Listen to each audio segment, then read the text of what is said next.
भारत। जहाँ तक है डॉक्टर भीमराव अम्बेडकर जी की प्रतिमा का हटाया जाना, धानकुड़ा प्रतिमा लगाए गए। जय हिंद जय भारत। Thank you. ऐसा है साहब, बीजेपी में गालीबाजों की कमी नहीं है। पहले साध्वी प्रज्ञा थी और स्मृति ईरानी जी थी, दो लोग थे। दोनों लोगों का इस बार पत्ता साफ हो गया, एक को टिकट नहीं दिया गया और एक चुनाव हार गई। तो इस बार ये लोग उनकी कमी को भरना चाह रहे हैं। वो भैया सुषमा स्वराज जी की जो पुत्री है, हमें तो उम्मीद थी कि सुषमा स्वराज जी की कमी को उनकी पुत्री पूरा करेंगी, लेकिन वो तो साहब स्मृति ईरानी जी के नक्शे कदम पे चल पड़ी। इसी तरीके से कंगना जी भी उनके नक्शे कदम पे चल पड़ी। और हमें तो ऐसा लग रहा है कि दोनों के बीच में कंपटीशन लगा हुआ है कि कौन वो वाला जो कंगना वो स्मृति दीदी वाला जो बंगला खाली हुआ है, कौन उनमें से उस बंगले को ले, क्योंकि जो ज़्यादा गाली देगा उसी को वो बंगला मिलेगा। क्योंकि वो जो बंगला है वो बताते मोदी जी के बहुत पास में है, तो वहाँ प्रधानमंत्री जी से भी बातचीत होती रहेगी, उनसे भी दुआ सलाम होता रहेगा और हो सकता है कोई छोटा मोटा मंत्रालय मिल जाए। तो असली मामला जो है वो पार्टी में अपना कद बनाने का, और उस कद बनाने के लिए राजनीति के स्तर को ये लोग गिरा रहे हैं, भाषा के स्तर को ये लोग गिरा रहे हैं, भाषा की मर्यादा को ये लोग गिरा। कंगना कहती है तो राहुल जी का काम है वहाँ मुद्दा भटका देते, क्या उलूल जुलूल बोलते हैं संसद के अंदर में, लगता है नशागर क्या है। ये बताओ साहब, विपक्ष का काम होता है सरकार से सवाल करना, और विपक्ष कोई अपने मन से सरकार से सवाल नहीं करता है। विपक्ष जो जनता के सवाल होते हैं उन्हीं को संसद में रखता है, और ये एक विपक्ष की भूमिका होनी चाहिए।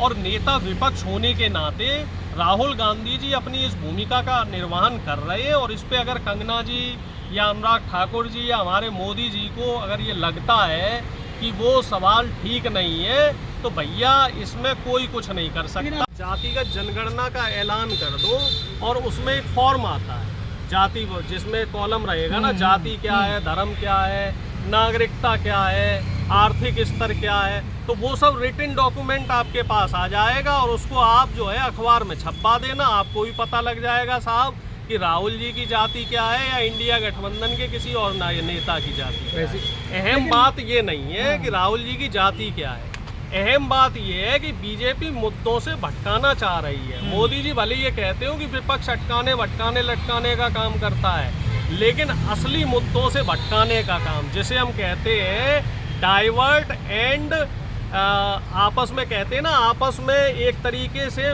भेदभाव करना, लेकिन आपस में एक तरीके से मनमुटाव करवाने वाला काम, ये काम बीजेपी और हमारे प्रधानमंत्री जी को बखूबी आता है, और इस काम में इन लोगों को मास्टरी है साहब। लेकिन कंगना कहती है तो राहुल जी का काम है वहाँ मुद्दा भटका देते, क्या उलूल जुलूल बोलते हैं संसद के अंदर में, लगता है नशागर क्या है। ये बताओ साहब, अगर रोजगार के लिए बात करनी है, रोजगार के लिए बात करना, नौकरी के लिए बात करना, इसके बाद संविधान के लिए बात करना, इसके बाद मणिपुर वाले मुद्दे पे बात करना, जो बजट सत्र पे राहुल गांधी जी ने सवाल उठाए थे कि जो गरीब आदमी है उसको आपने टैक्स में छूट नहीं दी, जो ज़रूरत का सामान है, सरकारी जो रोज़मर्रा ज़रूरत का सामान है उसमें 18% GST लगाई है, उसमें आपने छूट नहीं दी। इस तरह के सवालात करना, लाइफ इंश्योरेंस और हेल्थ इंश्योरेंस में जो 18% GST लगी है इसको हटाया जाए, ऐसे सवाल करना अगर ऊल जलूल है, तो मैं कंगना दीदी के जो बुद्धि है और जो उनकी बौद्धिक क्षमता है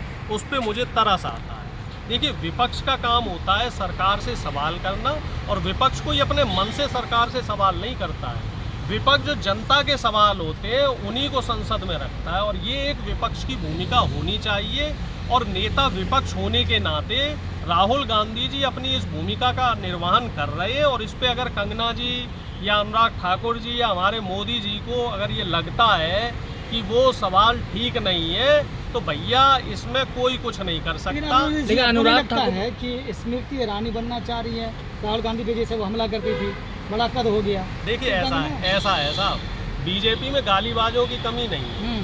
पहले साध्वी प्रज्ञा थी और स्मृति ईरानी जी थी, दो लोग थे।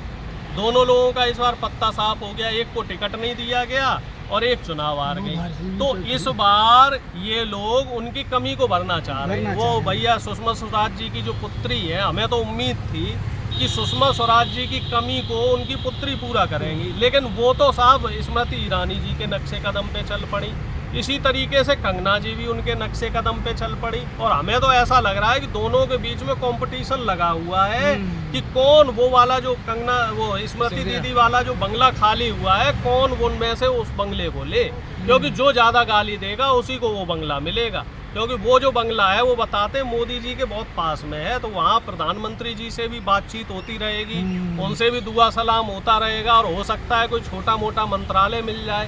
तो असली मामला जो है वो पार्टी में अपना कद बनाने का, और उस कद बनाने के लिए राजनीति के स्तर को ये लोग गिरा रहे हैं, भाषा के स्तर को ये लोग गिरा रहे हैं, भाषा की मर्यादा को ये लोग गिरा रहे हैं।